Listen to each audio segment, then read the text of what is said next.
ইরানের Islamic revolutionary guard corps IRGC দাবি করেছে তারা মধ্যপ্রাচ্যের একটি মার্কিন সামরিক ঘাঁটিতে ড্রোন ও ক্ষেপণাস্ত্র হামলা চালিয়েছে।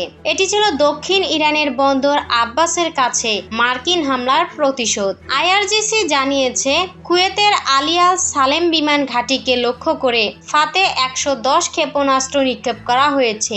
ইরানি রাষ্ট্রীয় মিডিয়ায় হামলার ভিডিও প্রকাশ করা হয়েছে। কুয়েতের সামরিক বাহিনী জানিয়েছে তারা হোস্টাইল ক্ষেপণাস্ত্র ও ড্রোন প্রতিহত করেছে। তবে কুয়েতি আকাশ প্রতিরক্ষা ব্যবস্থা ক্ষেপণাস্ত্রটি আটকালেও পড়ে যাওয়া ধ্বংসাবশেষে আলী আল সালেম ঘাঁটিতে সামান্য ক্ষয়ক্ষতি হয়। রিপোর্ট অনুসারে 5 জন মার্কিন সেনা ও ঠিকাদার আহত হয়েছেন এবং 2টি MQ-9 রিপার ড্রোন ক্ষতিগ্রস্ত হয়েছে।